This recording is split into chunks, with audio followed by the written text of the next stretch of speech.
Agile project management, transparency, and progress tracking are essential for keeping the teams aligned with the business goals.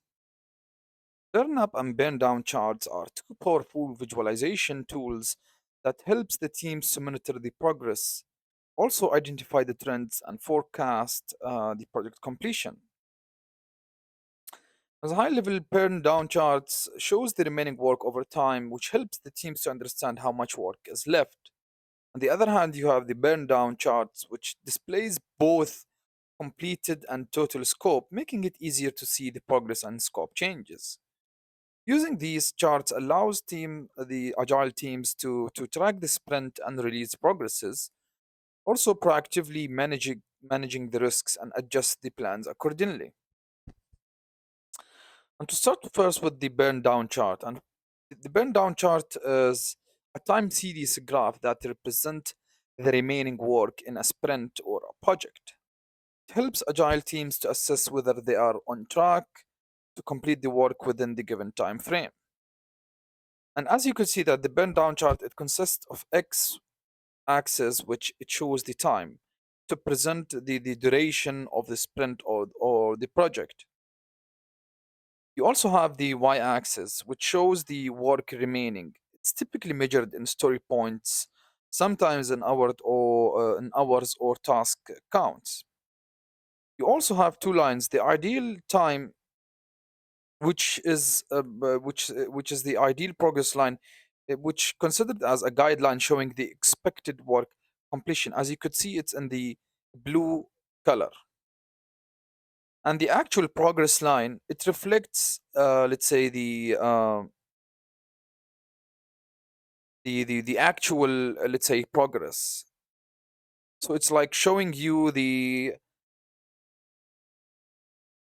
it shows you the real progress over the time.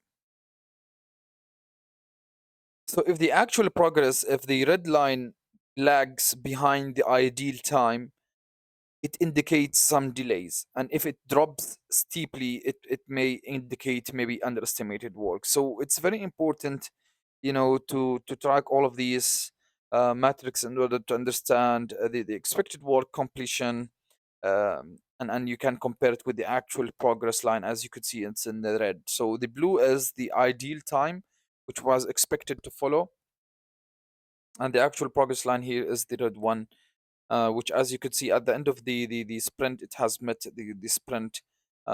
Maybe, yes, it has suffered from sometimes leads, sometimes lags.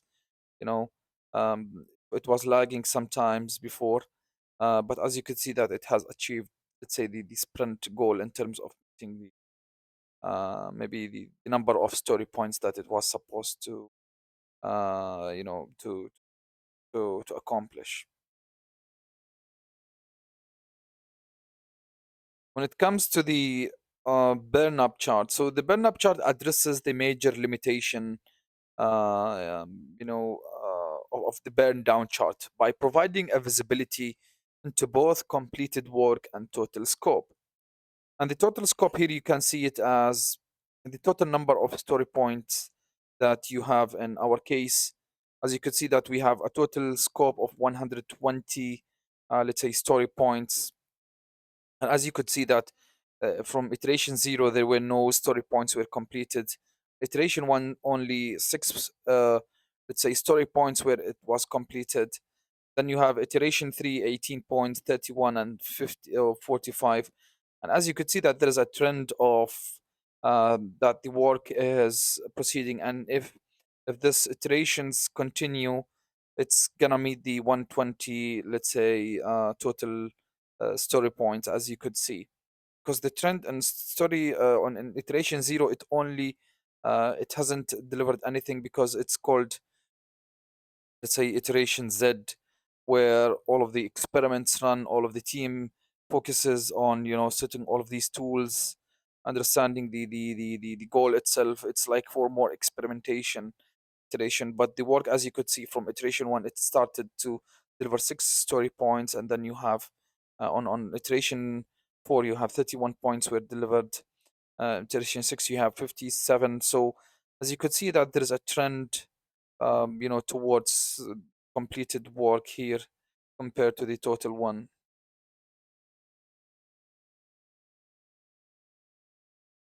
So, the y-axis, it represent, or the x-axis on the Burnup chart, it represent the sprint or release timeline, while the y-axis, it shows the work, which is measured in the story points or task count.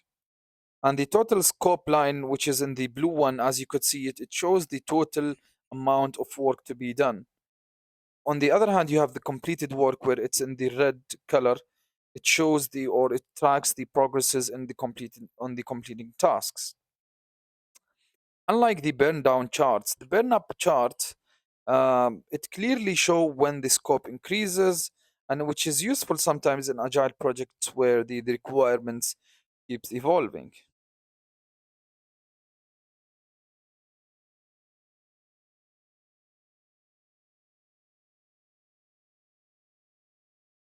Maybe this isn't visible too well to you, the let's say the burn down and the burn up charts comparison.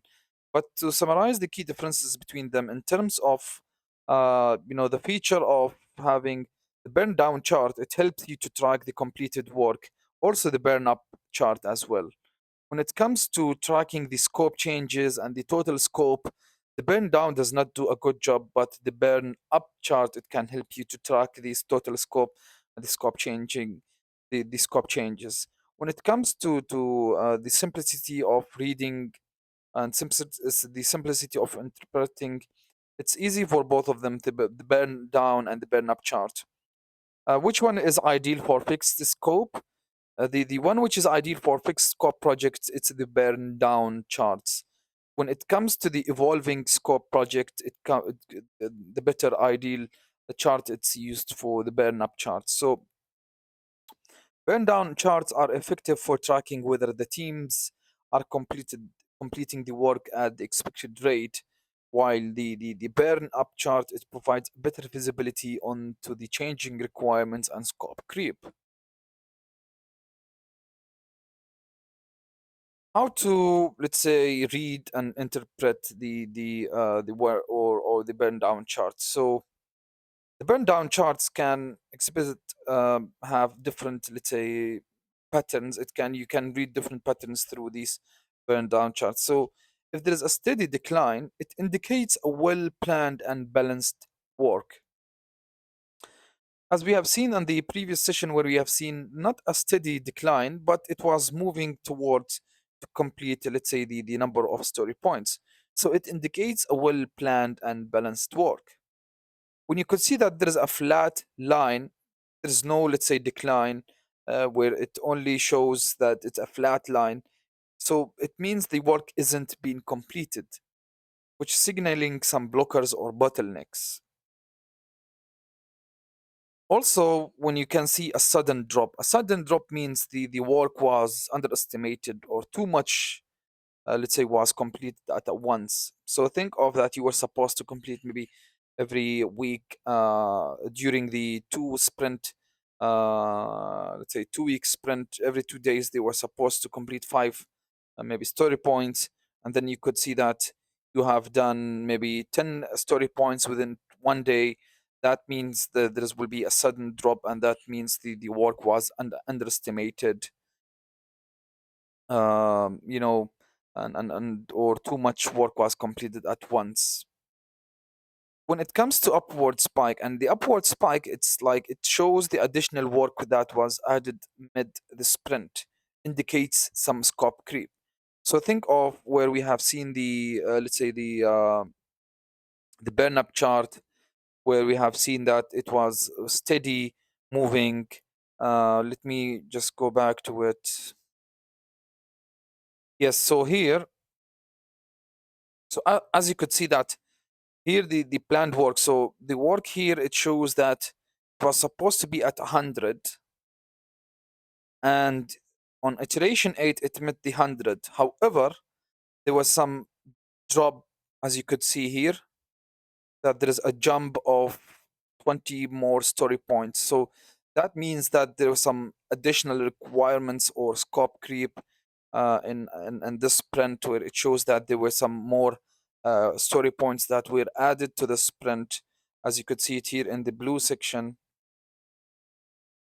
That's why, let's say, the iteration 8 has met only the 97, and if it keeps moving, it will reach to it requires one more iteration to to accumulate this 20 story extra points.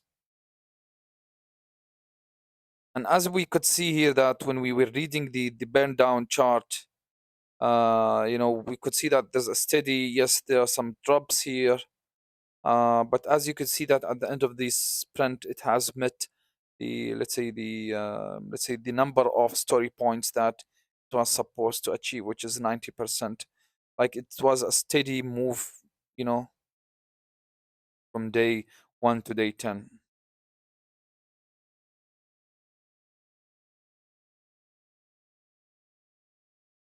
So this was the upward spike, where we have shown that it has added some additional work, mid the sprint, indicating some scope creep.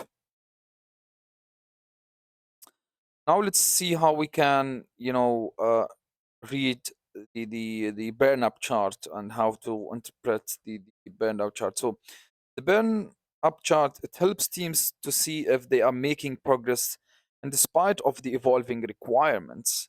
And the key trends includes the parallel total scope and total completed work lines, where we have shown it indicates the stable progress with no major changes, as we could see it in the um, where we have it here. As we could see that there's a steady, let's say, movement towards to meet, let's say, the 100 story point. There's a steady, let's say, improvement increments that's been completed, to complete the whole release here.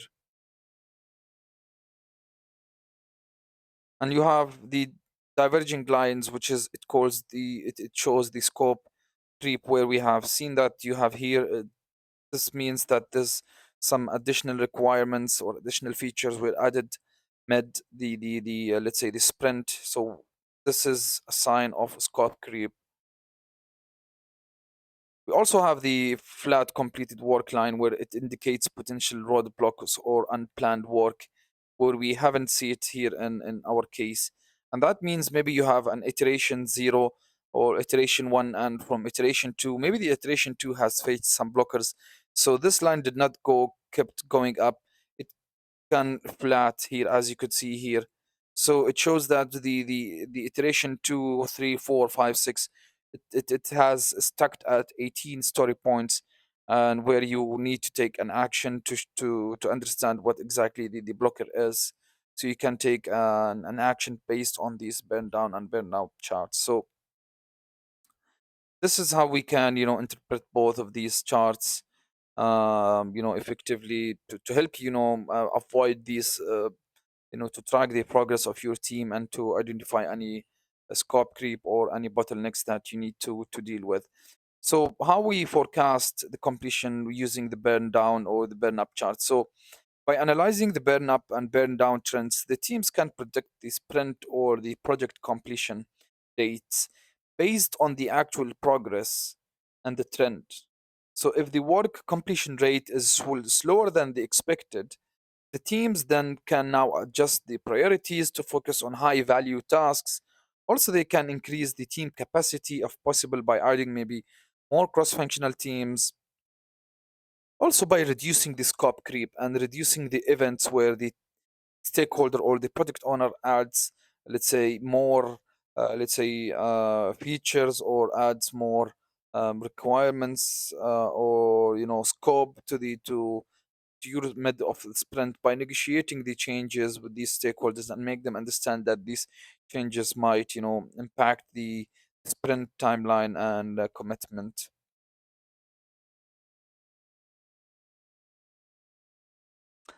What are the common pitfalls in burn down and burn out charts? So how you can, avoid falling into these pitfalls?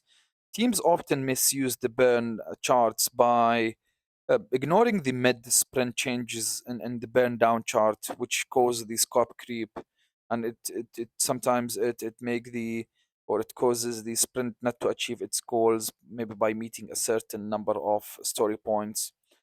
Also, one of these things that you need to avoid is focusing on the completion speed of the quality, which we already have mentioned that it might cause rework and escaped defects.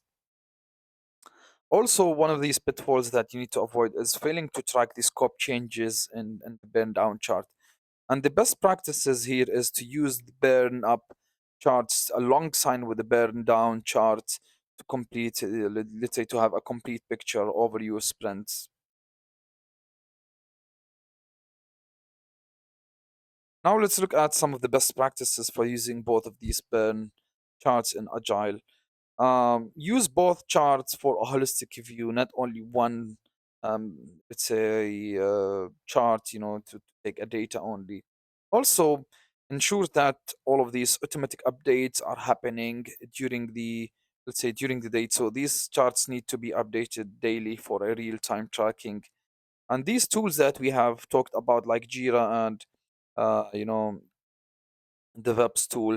It can, it's interactive tools where in case one of your teams have completed one of these tasks where it has moved it from let's say on progress to complete, and then the software itself will be able to calculate let's say the number of story points that were completed, like using Jira platform. Also, one of these best practices is to discuss the trends and the retrospectives to improve the future planning with your team.